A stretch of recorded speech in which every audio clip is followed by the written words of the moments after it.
የአማራ ፋኖ ብሔራዊ ንቅናቄ የምህረት አዋጅ አውጥቷል። ይህንን በተመለከተ አርበኛ አስረስ ማሬ ዳምጤ የአማራ ፋኖ ብሔራዊ ንቅናቄ የህዝብ ግንኙነት መምሪያ ኃላፊን መስመር ላይ አግኝቼዋለሁ። በዚህና ሌሎች ጥያቄዎች፣ ተጓዳኝ ጥያቄዎች ዙሪያ ማብራሪያ እንዲሰጠን መስመር ላይ ተገኝቷል። አርበኛ አስረስ ስለጊዜ አመሰግናለሁ። አመሰግናለሁ።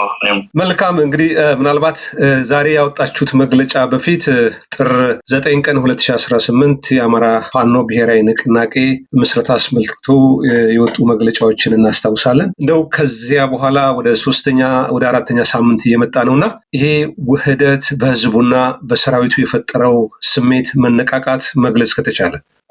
አመሰግናለሁ። ምናልባት ይህን ጉዳይ በደንብ ከዚህ በፊት ሌሎች አመራሮችም ስላወሩበት እኛም እናንተም በሌሎች ሚዲያዎች በተላለፈ የቀጥታ ስርጭት ስሜታችንን እና ሂደቱን በተመለከተ ለህዝብ ይፋ አድርገናል። ያኔም ከዛ በፊትም በአጠቃላይ ሂደቱ ህዝቡም ሰራዊቱም በጉጉት ሲጠብቀው የነበረ ጉዳይ ነው። ባለፉት በርካታ ዓመታት በነበረ የአማራ ትግል እንቅስቃሴ ውስጥ በዚህ ደረጃ በትልቁ የተጠበቀ ዜናም የተደከመበትም ጉዳይ አለ ብሎ መናገር አይቻልም። በጣም ትልቅ ታሪካዊ ክንውን ነው የነበረው ወንድማገኝ። በዛም ምክንያት ህዝቡም ሰራዊቱም ከፍተኛ ደስታ እና ኩራት ነው የተሰማው። በጣም ጥሩ። ምናልባት ከዛ በኋላ ነው አሁን ከጥር መጨረሻ እስካሁን እስካለንበት የአማራ ፋኖ ብሔራዊ ንቅናቄ መልሶ ማጥቃት እያደረገ በርካታ ቦታዎችን የተቆጣጠረ፣ ነፃ በወጡ ቦታዎች ላይ ደግሞ ከህዝቡ ጋር ውይይት እያደረገ ህዝባዊ አስተዳደር እየተመሰረተ እንደሆነ እየተመለከትን ነው። የዛ ውጤት ሲሆን እዚህ ላይ እንደው አጭር መናገር ከተቻለ የብዙ ነገሮች ድምር ውጤት ነው። በእርግጥ ድርጅት መስረታው ቀደም ብሎም አሁን የተገኙትን አይነት ተመሳሳይ ድሎች በምስራቁ የአማራ ክፍል ሲገኙ ነው የነበሩት። በሌሎች አብይ አህመድ ብሎ የወረራውንና የዘር ማጥፋት ጦርነቱን ባወጀ በሳምንታት ጊዜ ውስጥ ነው የፋኖ ኃይሎች ዙ 23ቶችን ሌሎች የቡድን መሳሪያዎችን ጨምሮ መማረክ የጀመሩት።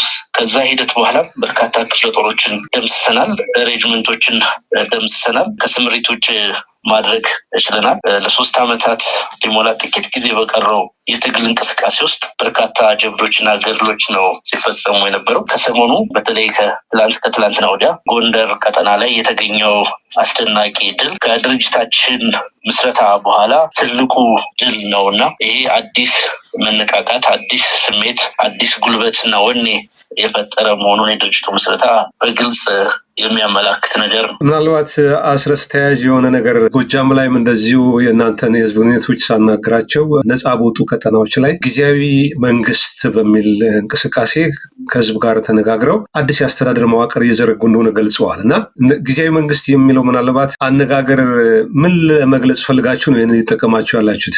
አሁን ድርጅት ስለፈጠርን እና ድርጅት ስለመሰረትን ድርጅታችን የሚጠቀምበትን ቋንቋ ነው ልገልጽ እንደምችል። ከዚህ በፊት በቴዎድሮስ እዝ የምንጠቀምበት አጠራር እሱ አሁን በአማራ ፋኖ ብሔራዊ ንቅናቄ አወቃቀር መሰረት የህዝብ አስተዳደር ነው የሚባለው መዋቅራችን። የህዝብ አስተዳደር ማለት ነፃ ባወጣናቸው ሁሉም ቀጠናዎች ላይ ከህዝቡ ጋር የሚኖረንን ግንኙነት የምንመራበት፣ በህዝቡ ውስጥ ያለውን ማህበራዊ፣ ኢኮኖሚያዊ፣ ፖለቲካዊ መስተጋብሮች የሚመሩበት መዋቅር ነው። ይህ መዋቅር ዓላማው በዋናነት ሰራዊቱ ፕሮፌሽናል አርሚ እንዲሆንና ከህዝብ ጋር የሚኖረው ግንኙነት ውስን እንዲሆን፣ ይልቁንም በካምፕ ሆኖ መደበኛ የውጊያ ተግባሩን እንዲፈጽም፣ የአስተዳደር ጉዳዮችን ደግሞ በተለየ መዋቅር እንዲታዩ፣ ለህዝቡም ምላሽ ለመስጠት አስተዳደራዊ ምላሽ ለመስጠት እንዲመች እና እግረ መንገዱንም የህዝቡንም ዲሞክራሲያዊ ተሳትፎ ባማከለ መልኩ አስተዳደሮች እንዲዋቀሩ ታስቦ የተሰራ ነገር ነው። በዛ መንገድ ብዙ ቦታዎች ስራዎች እንደቀጠሉ ናቸው። ከዚህ በፊት በተለያዩ ቀጠናዎች የተለያየ አይነት ተሞክሮች አሉ።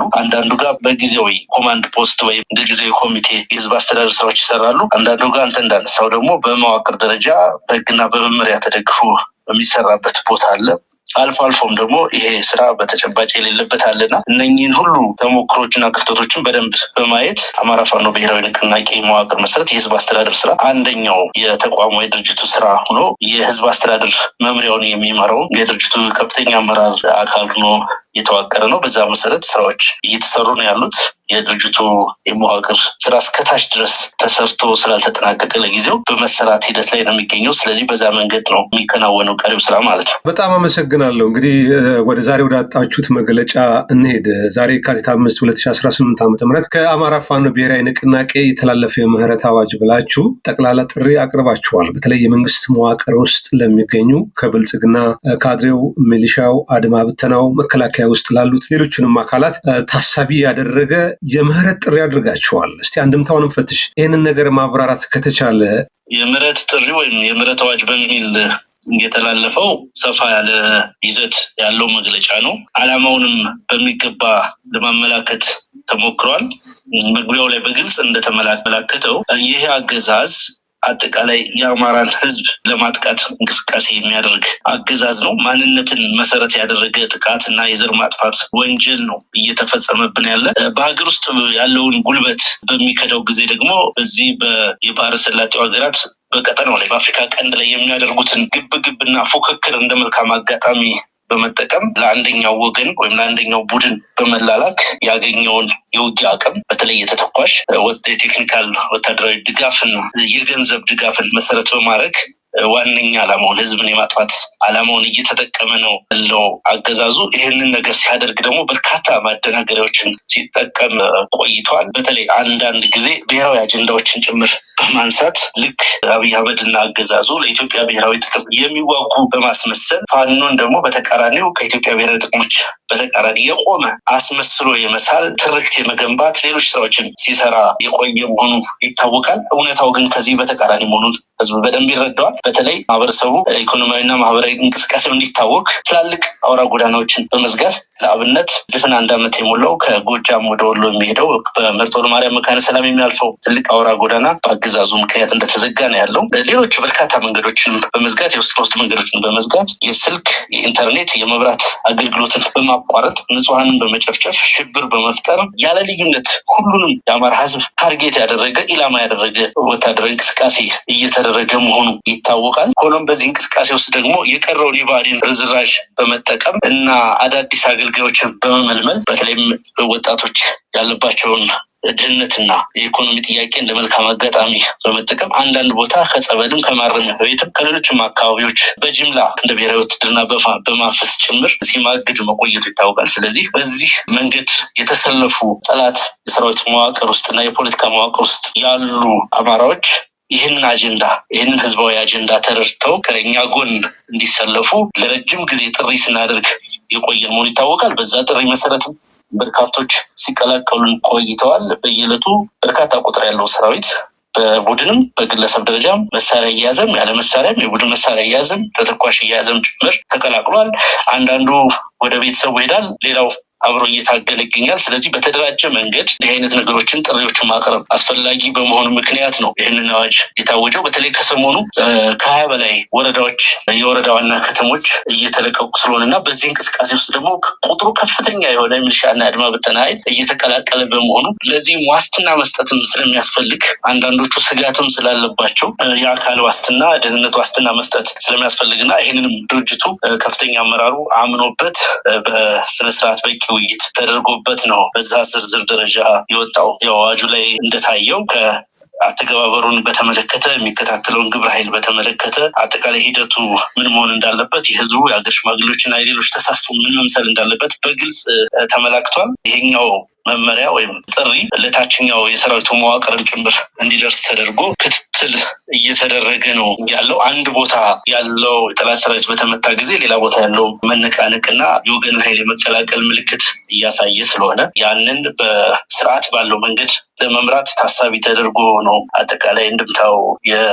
በጣም ጥሩ። ምናልባት ከዚህ ጋር በተያያዘ አሁን ሰሞኑን የሚደረጉ ጦርነቶች መከላከያ አንዳንድ አካባቢ ለቆ ስለወጣ ሚሊሻውና አድማ ብተናው ከነሱ ጋር የተዋጉን የተወሰኑ ቦታዎችን የፋኖ ኃይሎች የያዙት በሚል የአማራ ክልላዊ መንግስት ያወጣው አንድ መግለጫ አለ። እናንተን የፋኖን አደረጃጀት ከአስመራና ከመቀሌ አጀንዳ ተቀብሎ የሚመራ አድርጎ የሳለበት ሁኔታ አለና ምናልባት ይሄን እንዲህ አይነት የነሱን ፕሮፓጋንዳ በመከላከል ላለፈው 30 ወራት የቆየው ጦርነት የአማራን ህዝብ በኢኮኖሚ አደቅቆ የፋኖ የጀርባ አጥንት ወይም ደግሞ ደጀን የሆነው ህዝብ ተስፋ እንዲቆርጥ ለመለያየትም ጭምር የሚደረጉ ሙከራዎች ስላሉ ይሄ የአማራ ብልጽግና ውስጥ ያሉ ከፍተኛ ባለስልጣናት እናንተን የሚፈርጁበትን መንገድ ለማክሸፍ ምናልባት የወንድ በር ይፈልጋሉ። አድማ ብተናው፣ ሚሊሻው በዋናነት የታጠቀው ኃይል ነው አስፈላጊው ለካድሬውም ጭምር። ለነዚህ እንደው ዋስትና በመስጠቱ ዘርዘር ያሉ ነገሮችን ማስቀመጥ ይቻላል ወይ? አሁን በየአካባቢው ያለ አደረጃጀት በምን መልኩ ነው ከፋኖ ጋር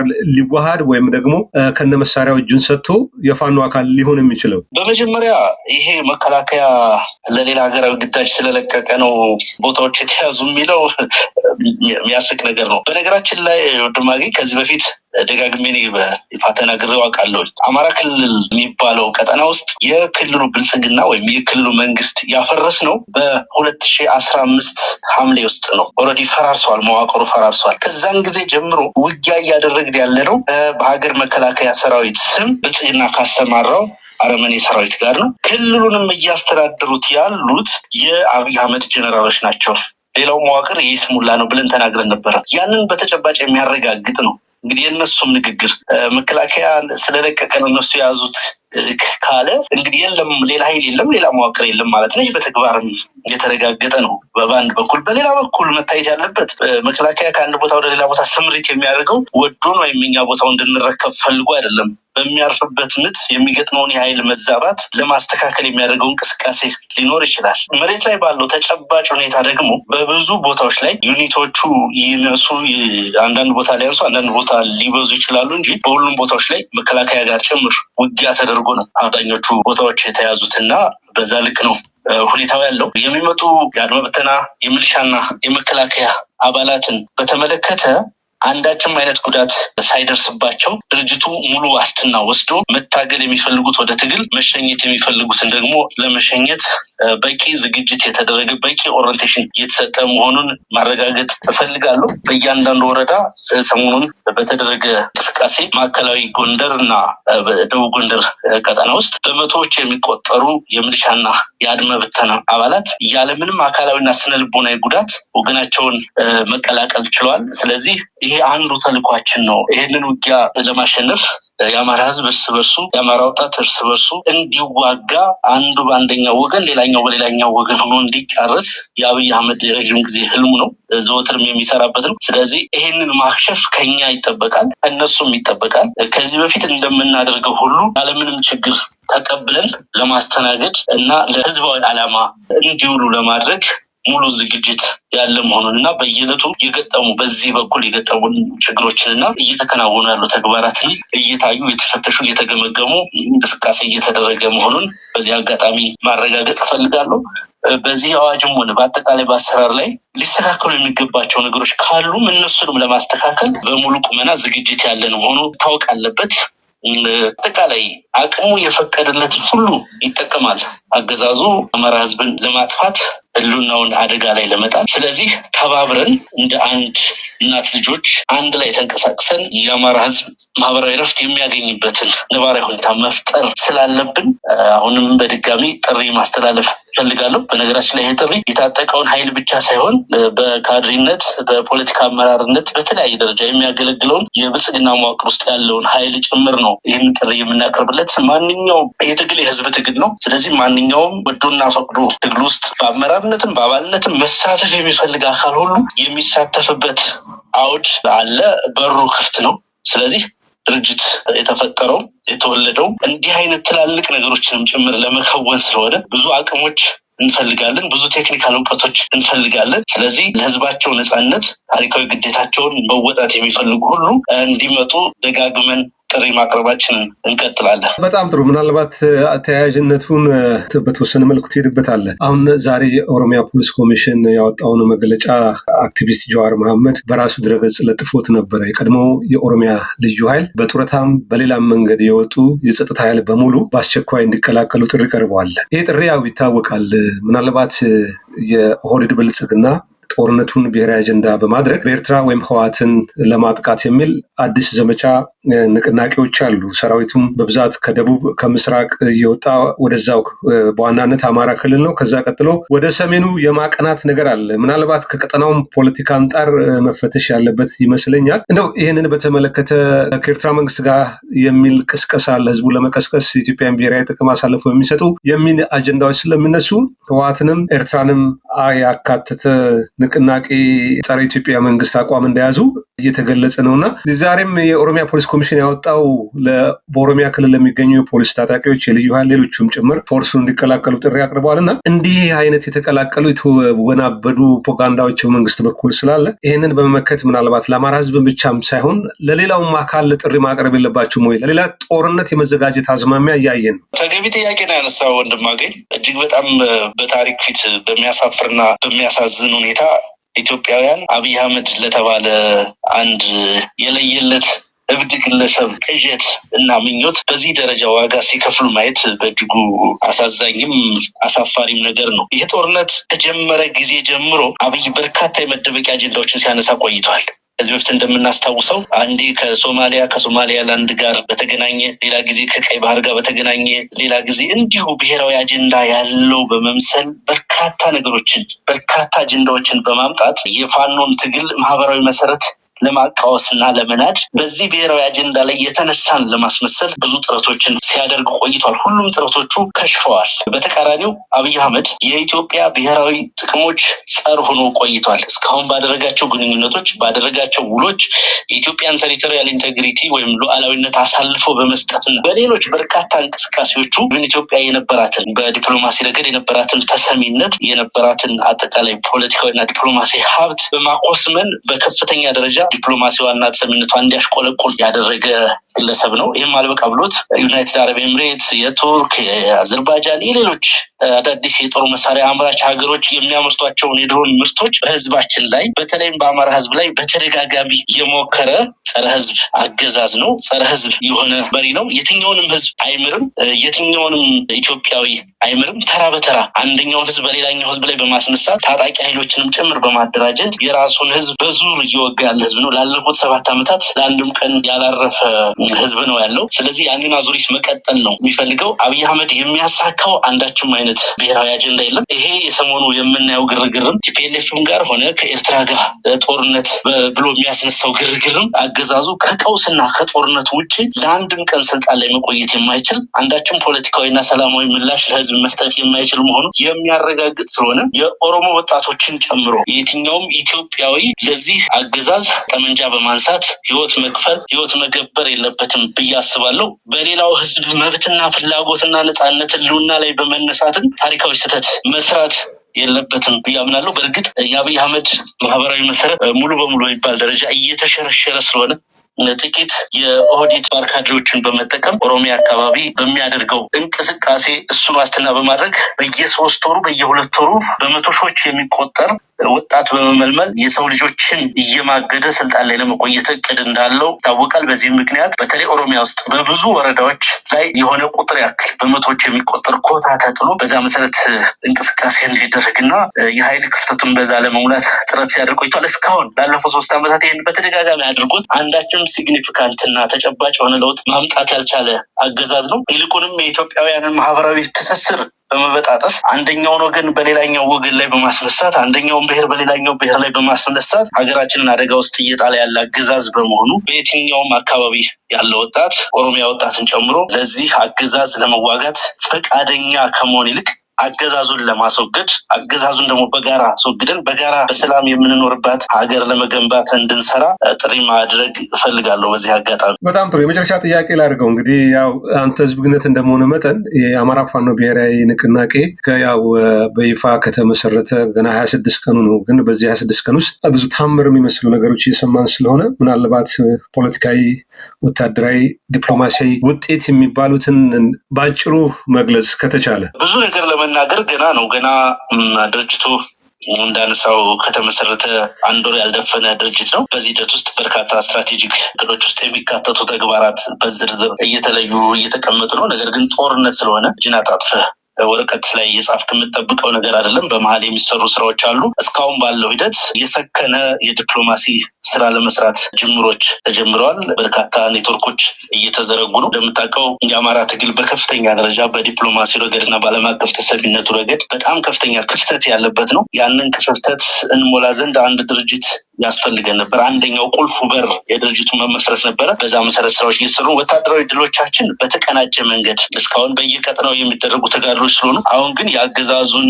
ብልት የለየ አንድ ቦታ ስትመታው ሌላ ቦታ ያለውን የሚያንኮታኩት አዲስ ወታደራዊ ስልት እና ጦርነቱንም ወደ መደበኛ ኮንቬንሽናል ጦርነት ሊያሳድግ የሚችሉ እንቅስቃሴዎች እየተደረጉ ነው፣ ይደረጋሉ። ሌሎች ፖለቲካ፣ የህዝብ ግንኙነት፣ መረጃና ደህንነት ስራዎችም በዚሁ ልክ እየተከናወኑ ነው የሚኖሩት። በጣም በአስተማማኝ ሁኔታ ከፍተኛ አመራሩ እያንዳንዱን እንቅስቃሴና ስራ በጋራ እየተነተነ በጋራ አቅጣጫ እያስቀመጠ በጋራ እየወሰነ በጋራ መፍትሄ እየሰጠ የሚሄድበት ስለሆነ በጣም በብዙ እጥፍ የትግሉን ሂደት የሚያሳድግ ነገር እንጠብቃለን። ወደፊት ነገሮች ሲከወኑ ብንናገራቸው የሚሻል ስለሆነ በዚህ ደረጃ ብንገልጸው በቂ ነው ብዬ አምናለሁ። በመጨረሻ መልእክት አለ ለአማራ ማህበረሰብም ለመላው ኢትዮጵያዊ ተስፋ የሚያደርገው መዓት ነው በሁሉም ክልሎች እና ለነዛ መልእክት ካለ በአጭሩ ያው እንግዲህ በዓለም ታሪክ ህዝብን ታግሎ ያሸነፈ አገዛዝ የለም። አብይ አህመድና አገዛዙ እየታገለን ያለው ንጹሐንን እየጨፈጨፈ ያለው ያለምንም ተጨባጭ ፖለቲካዊ ምክንያት ነው። ስለዚህ ይህ አገዛዝ ይሸነፋል። በአጭር ጊዜ ውስጥ ማሸነፍ የትውልዱ ታሪካዊ ግዴታ ነው። ስለሆነም ሁሉም በያለበት ትግሉን እንዲደግፍና ኢትዮጵያ የሰላም አየር እንድትተነፍስ እንዲያደርግ ጥሪ ማድረግ እፈልጋለሁ። አመሰግናለሁ። አርበኛ አስረስ ማሬ ዳምጤ የአማራ ፋኖ ብሔራዊ ንቅናቄ የህዝብ ግንኙነት መመሪያ ኃላፊ በኤምኤስ ቀርበህ ለሰጠኸው ማብራሪያ መረጃም በኤምኤስ ተመልካች ስም ከልብ አመሰግናለሁ።